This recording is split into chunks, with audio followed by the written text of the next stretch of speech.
وأنكحوا الأيام منكم والصالحين من عبادكم وإمائكم إن يكونوا فقراء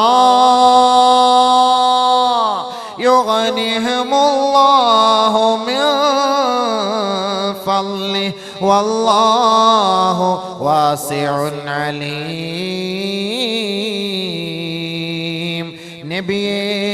നബിയേ ഹബീബായ തങ്ങളെ,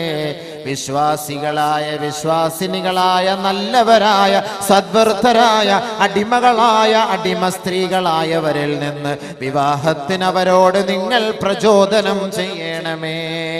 ഇയകൂനൂ ഫുഖറാ,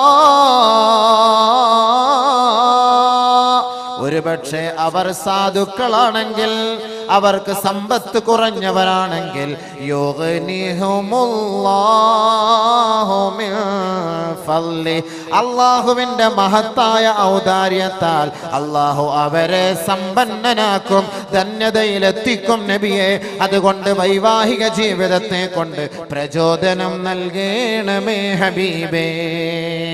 അതുകൊണ്ട് കല്യാണം കഴിക്കാതിരിക്കരുത്. ക്രോണിക് ബാച്ചിലർ പെട്ടെന്ന് നിക്കാഹ് കഴിച്ചോളി. സഅദ് ഇബ്നു ഹിശാം റളിയല്ലാഹു അൻഹു റിപ്പോർട്ട് ചെയ്യുന്ന ഹദീസിൽ കാണാം, ഒരു ദിവസം മഹദിയായ ആയിഷ ബീവിയുടെ അരികിലേക്ക് സഅദ് ഇബ്നു ഹിശാം റളിയല്ലാഹു അൻഹു വന്നിട്ട് ചോദിക്കുകയാണ്, ഏ മഹദി അവറുകളെ, ഇന്നി ഉരീദു അൻ അസ്അലകി ശൈആ, ഒരു സംശയം അവിടുത്തെ സദസ്സിൽ ചോദിക്കാൻ ഞാൻ കൊതിക്കുന്നു. ഫമാ തറൈന ഫീഹി, എന്താണ് അവിടുത്തെ അഭിപ്രായം? ആയിഷ റളിയല്ലാഹു അൻഹയോട് ചോദിക്കാൻ സ്വഹാബി വരികയാണ്. എന്തേ സംശയം? അനി തബത്തുൽ, ഞാൻ അവിവാഹിതനാകാൻ ഇഷ്ടപ്പെടുന്നു മഹദി അവറുകളെ, അതുകൊണ്ട് വിവാഹത്തിനെ കുറിച്ചുള്ള അതിന്റെ അവിടുത്തെ അഭിപ്രായം എന്തെന്ന് ഒന്ന് അറിയിച്ചു തന്നാലും. എനിക്ക് വിവാഹം കഴിക്കാൻ ഇഷ്ടമില്ല, അതുകൊണ്ട് ഞാൻ അവിവാഹിതനാകാൻ ആഗ്രഹിക്കുന്നു. എന്താണ് അവിടുത്തെ അഭിപ്രായം? ഉടനെ ആയിഷ റളിയല്ലാഹു തആല അൻഹ പരിശുദ്ധ ഖുർആനിലെ ഒരു ആയത്ത് ഓതി കേൾപ്പിക്കുകയാണ്. വലഖദ് അർസൽനാ റസൂലൻ മിൻ ഖബ്ലിക വജഅൽനാ ലഹും അസ്വാജൻ വദുർരിയ്യ ഫലാ തതബത്തൽ. ബഹുമാനപ്പെട്ട ആയിഷ സിദ്ദീഖ റളിയല്ലാഹു അൻഹ ഓതി കൊടുത്തു. ഹബീബായ റസൂലുള്ളാഹി തങ്ങൾക്ക് അല്ലാഹു അവതരിപ്പിച്ച ആയത്താണ്. വലഖദ് അർസൽനാ റസൂലൻ മിൻ ഖബ്ലിക, നബിയേ, അങ്ങേക്ക് മുമ്പ് ധാരാളം പ്രവാചകന്മാരെ ഈ ലോകത്തേക്ക് നാം നിയോഗിച്ചിട്ടുണ്ട്.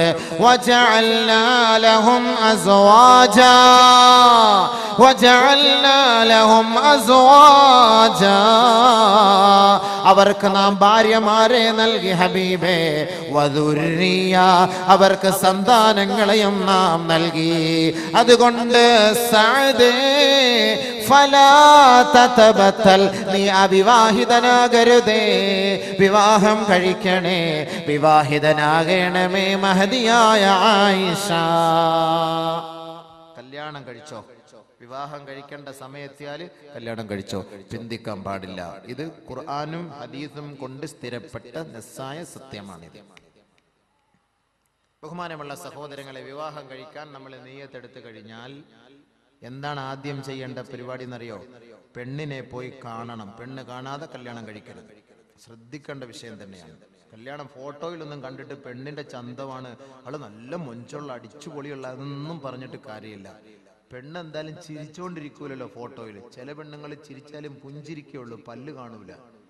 അതുകൊണ്ട് എന്ത് ചെയ്യണം? അവളെ പോയി നേരിട്ട് കണ്ട് സംസാരിച്ച് അവളുടെ പല്ല്, അവളുടെ ചുണ്ട്, അവളുടെ നാവ്, അവളുടെ ശരീരഭാഗങ്ങൾ, ആകാര സൗഷ്ഠവങ്ങൾ ഒറ്റ നോട്ടത്തിൽ നമുക്ക് മനസ്സിലാക്കാൻ കഴിയും. അതല്ലാതെ തൊള്ള തുറന്നു നോക്കാനല്ല പറയാ. അവളെ പോയി കണ്ട് സംസാരിച്ച് മനസ്സിലാക്കിയിട്ട് അവളുടെ സ്വഭാവ രീതികളൊക്കെ നമുക്ക് ഒറ്റ നോട്ടത്തിൽ മനസ്സിലാക്കാൻ കഴിയും. അങ്ങനെ അവളെ കാണാതെ കണ്ട് ആരും വിവാഹം കഴിക്കരുത്. പെണ്ണ് കാണാതെ, അതേപോലെ പെണ്ണ് ചെറുക്കനെ കാണാതെ, രണ്ടു കൂട്ടരും തൃപ്തിപ്പെടാതെ വിവാഹത്തിന് വേണ്ടി നിങ്ങൾ കൈ കൊടുക്കരുത്. ഉപ്പമാരും ഉമ്മമാരും ഏതെങ്കിലും ഗൾഫിൽ നിൽക്കുന്ന മക്കൾക്ക് പെണ്ണിനെ കണ്ടുവെക്കും, ഇവിടെ ആലോചിച്ച് റെഡിയാക്കി ഒക്കെ വെക്കും, ഉറപ്പിച്ച് റെഡിയാക്കി വെക്കും, മോനെ നീ വന്നാലും നിനക്ക് ഞാൻ വിവാഹം കഴിപ്പിച്ചു തരാം, എല്ലാം ഓക്കെയാണ്. പക്ഷെ അവന് ഇഷ്ടമില്ലാത്ത പെണ്ണായിരിക്കും. ഒരിക്കലും അതിന് ഉപ്പയും ഉമ്മയും തയ്യാറാകരുത്. അത് ഏറ്റവും വലിയ തെറ്റാണ്. ആ കുടുംബ ജീവിതം റാഹത്തിലെത്തൂല, അതാകെ ഇടങ്ങേറിലാവും. അത് നബിതങ്ങൾ പറയുന്നു. ബഹുമാനപ്പെട്ട മുഗീറത്ത് ബിൻ ശുഅബ റളിയല്ലാഹു തആല അൻഹു റിപ്പോർട്ട് ചെയ്യുന്ന ഹദീസിൽ കാണാം, ഖുൽതു, ഞാൻ നബിതങ്ങളോട് ചോദിച്ചു, യാ റസൂലല്ലാഹ്, അല്ലാഹുവിന്റെ റസൂലേ, ഖതബതു ഇംറഅതൻ, ഒരു പെണ്ണിനെ ഞാൻ കല്യാണ ആലോചന നടത്തി ഓക്കെയാക്കി റെഡിയാക്കി വെച്ചിരിക്കുകയാണ് നബിയേ. ഒരു പെണ്ണിനെ കല്യാണ ആലോചന നടത്തി ശരിയാക്കി റെഡിയാക്കിയിരിക്കുകയാണ്. നബിതങ്ങളുടെ അഭിപ്രായം ചോദിക്കുകയാണ്. ഉടനെ നബിതങ്ങൾ അദ്ദേഹത്തോട് ചോദിച്ചു, ഹൽ നളറത ഇലൈഹാ, ഏ മുഗീറ, നീ ആ പെണ്ണിനെ കണ്ടുവോ? വിവാഹം കഴിക്കുന്നതിന് മുമ്പ് നീ ആ പെണ്ണിനെ കണ്ടോ എന്ന് ചോദിച്ചു. ഖുൽതു ലാ യാ റസൂലല്ലാഹ്, ഞാൻ കണ്ടില്ല നബിയെ എന്ന് പറഞ്ഞപ്പോ അല്ലാഹുവിന്റെ റസൂൽ മറുപടി നൽകി, ഉൻളുർ ഇലൈഹാ, അവളെ നീ പോയി കാണണം, ഫഇന്നഹു അഹ്റാ അയ്യൂദമ ബൈനകുമാ, നിങ്ങളുടെ കുടുംബ ജീവിതം, വൈവാഹിക ജീവിതം, ഭാര്യാഭർത്തൃ ബന്ധം അത് പ്രയോജനമുള്ളതും അത് സന്തോഷമുള്ളതും അത് രൂഢമൂലമുള്ളതും അത് സുദൃഢമാകുന്നതിനും പെണ്ണ് കാണൽ അഭികാമ്യമാണ് മുഗീറ. അതുകൊണ്ട് പെണ്ണിനെ കാണാതെ വിവാഹം കഴിക്കരുതേ. നബിയന റസൂലുള്ളാഹി. കല്യാണം കഴിക്കുക എന്ന് പറഞ്ഞാൽ പെണ്ണിനെ ഫോട്ടോയിലോ അല്ലെങ്കിൽ കണ്ടിട്ടൊന്നും കാര്യമില്ല. നേരിട്ട് പോയി അവളെ കണ്ട് അവളെ കണ്ടുപോയിട്ട് സംസാരിക്കുക. അതൊക്കെ ഇനി എങ്ങനെയാണ് കാണുക, അതിൻ്റെ നിയമങ്ങളൊക്കെ നമ്മൾ ഒരുപാട് പറഞ്ഞു പോയാൽ എനിക്കൊന്ന് പറഞ്ഞ് എൻ്റെ വിഷയത്തിൽ തീർക്കാൻ പറ്റില്ല. നാളെ ഈ വിഷയമല്ല, നാളെ അടുത്ത വിഷയമാണ്. അത് കൂടുതൽ പറഞ്ഞാൽ പെട്ടെന്ന് ഇങ്ങനെ ഓരോന്ന് ടച്ച് ചെയ്ത് പോകും. അതൊക്കെ ഉലമാക്കളായിട്ട് ചോദിച്ച് മനസ്സിലായിക്കൊള്ളി.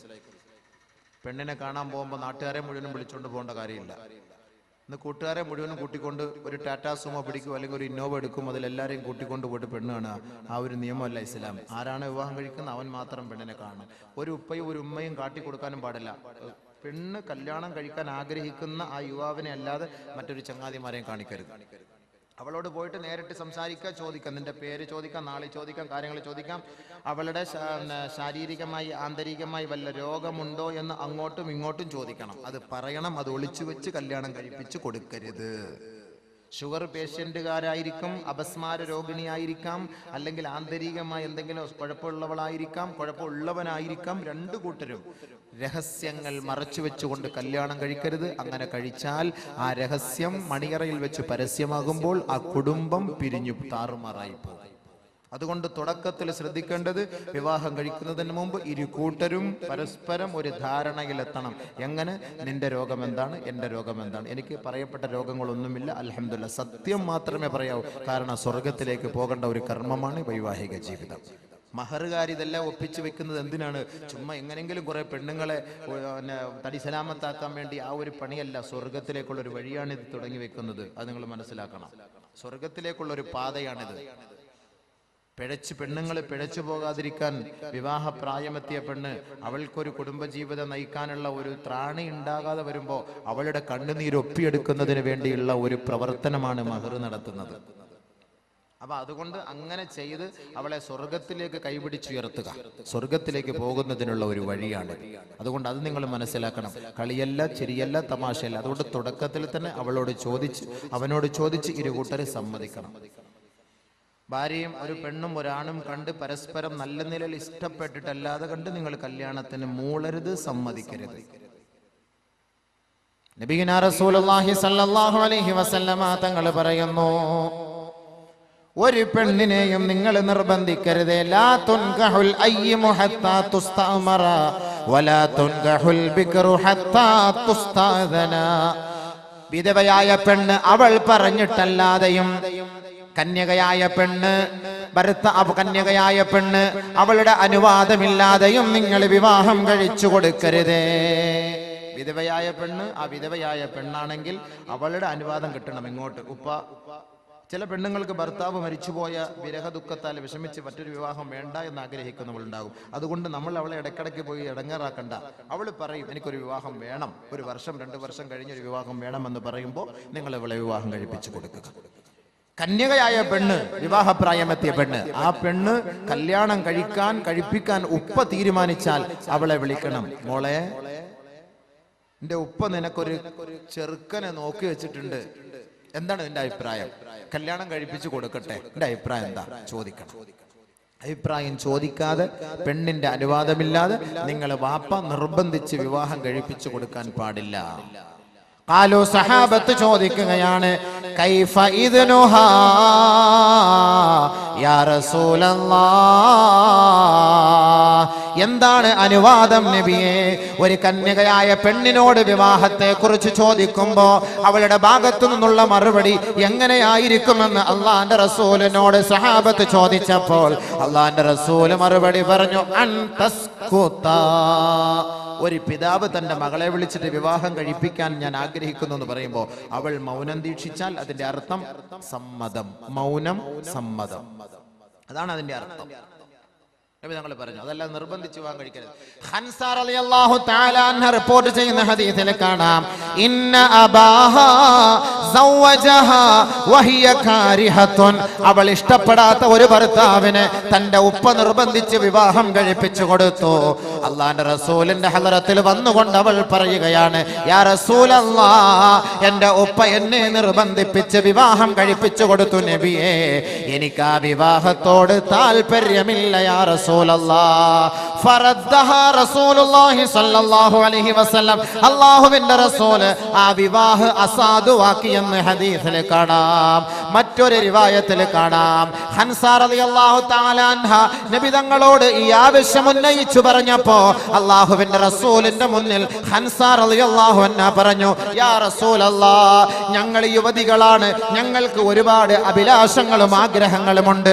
ഒരു ഭർത്താവ് ആരായിരിക്കണം, ആ ഭർത്താവിന്റെ അവസ്ഥകളെ കുറിച്ചറിയണം. അതുകൊണ്ട് ഞങ്ങളുടെ മാനസിക അവസ്ഥ മനസ്സിലാക്കാതെ ഒരു പെണ്ണിനെയും ഒരു ഉപ്പമാരും നിർബന്ധിക്കാൻ പാടില്ല. അതുകൊണ്ട് എന്റെ ഉപ്പ എന്നെ നിർബന്ധിപ്പിച്ച് വിവാഹം കഴിപ്പിച്ചത് ഞാൻ സമ്മതിക്കാം നബിയെ. ഇനി മേലിൽ ലോകത്ത് ഒരു മുസ്ലിം പെണ്ണിനെയും അവളുടെ പിതാവ് അവളുടെ അനുവാദമില്ലാതെ വിവാഹം കഴിപ്പിക്കാൻ പാടില്ല. അതുകൊണ്ട് ഉപ്പമാരുടെ ശ്രദ്ധയ്ക്ക്, ഉമ്മമാരുടെ ശ്രദ്ധയ്ക്ക് മകളുടെ അനുവാദം ചോദിച്ചിട്ട് വേണം വിവാഹം കഴിച്ചു കൊടുക്കാൻ. ബഹുമാനമുള്ള സഹോദരങ്ങളെ, അതേപോലെ പെൺകുട്ടികളെ നിങ്ങൾ ഉപ്പമാരുടെയും ഉമ്മമാരുടെയും അനുവാദം ഇല്ലാതെ നിങ്ങൾക്ക് സ്വന്തമായിട്ട് രജിസ്റ്റർ വിവാഹം കഴിക്കാമോ? പാടില്ല, അതും പാടില്ല. ആരെങ്കിലും ഒക്കെ നാട്ടിൽ പോയിട്ട് അല്ലെങ്കിൽ എവിടെയെങ്കിലും ഒക്കെ പോയിട്ട് കോളേജിലോ ക്യാമ്പസിലൊക്കെ പോയിട്ട് ആരെങ്കിലും കണ്ട് സ്നേഹിച്ചിട്ട് റോസാപ്പൂ അങ്ങോട്ട് കൊടുക്കുക, ബ്ലൂടൂത്ത് ഇങ്ങോട്ട് അയക്കുക, മൊബൈൽ അങ്ങോട്ട് വാങ്ങിച്ചു കൊടുക്കുക, ചുരിദാർ ഇങ്ങോട്ട് വാങ്ങിച്ചു കൊടുക്കുക. അപ്പൊ അങ്ങനെയൊക്കെ ഉള്ള പരിപാടികളാണല്ലോ ഇന്ന്, ഗേൾ ഫ്രണ്ട് ബോയ് ഫ്രണ്ട്. അപ്പൊ ഇങ്ങനെയൊക്കെയുള്ള സംസ്കാരം ഇന്നുണ്ട്. അന്നുണ്ടായിരുന്നു, അന്ന് ഖുർആൻ വന്നപ്പോൾ അതൊക്കെ വലിച്ചെറിഞ്ഞു. ഇന്ന് ഖുർആൻ കേട്ടവർ വീണ്ടും അതിലേക്ക് ആകൃഷ്ടരായിക്കൊണ്ടിരിക്കുകയാണ്. അങ്ങനെ ഏതെങ്കിലും ഒരു ഭർത്താവിനെ നിന്റെ തുണയായി, നിന്റെ സഖിയായി നിനക്ക് ഇഷ്ടപ്പെടാമോ? പാടില്ല.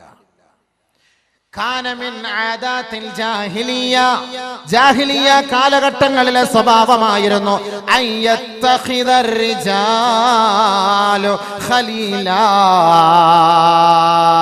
അറേബ്യൻ കാലഘട്ടങ്ങളിൽ സ്ത്രീകൾക്കും കുട്ടികൾക്കും പെൺകുട്ടികൾക്കും മാതാക്കൾക്കും സഹോദരിമാർക്കും സ്ഥാനമാനമില്ലാത്ത ആ നികൃഷ്ടരായ നിന്ദ്യരായിരുന്ന ആ കാലഘട്ടത്തിൽ അള്ളാഹുവിന്റെ റസൂല് ജനിച്ചു വീഴുമ്പോൾ ഹിജാസിന്റെ മക്കളുടെ അവസ്ഥ എന്തായിരുന്നു എന്നറിയുമോ?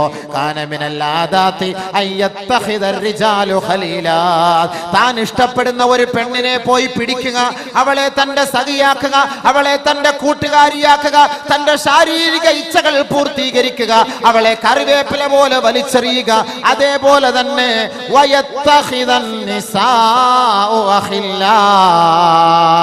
മക്കയുടെ മടിത്തട്ടിലൂടെ നടന്നു പോകുന്ന ഏതെങ്കിലും ഒരു പെൺകുട്ടി ഏതെങ്കിലും ഒരു പുരുഷനെ കണ്ടാൽ കെട്ടിപ്പിടിക്കുകയും കൈ കൊടുക്കുകയും ബോയ് ഫ്രണ്ടായി സ്വീകരിക്കുകയും ചെയ്തിരുന്ന ഒരു നാണം കെട്ട യുഗത്തിലാണ് ലോകത്തിന്റെ തിരുനാളം മുഹമ്മദ് മുസ്തഫ തങ്ങൾ ജനിച്ചു വീണത്. ഇന്ന് സാംസ്കാരിക ബോധമുള്ള ഈ നാട്ടുകാർ, സാംസ്കാരിക ബോധമുള്ള മുസ്ലിം കുടുംബത്തിലെ പെണ്ണ് ബോയ് ഫ്രണ്ടും ഗേൾ ഫ്രണ്ടിനെയും കീഴിൽ കിടന്ന് ആനന്ദിക്കുകയല്ലേ, ഉല്ലസിക്കുകയല്ലേ, അട്ടഹസിക്കുകയല്ലേ? ഉപ്പയുടെ അനുവാദമില്ലാതെ, ഉമ്മയുടെ അനുവാദമില്ലാതെ ഏതെങ്കിലും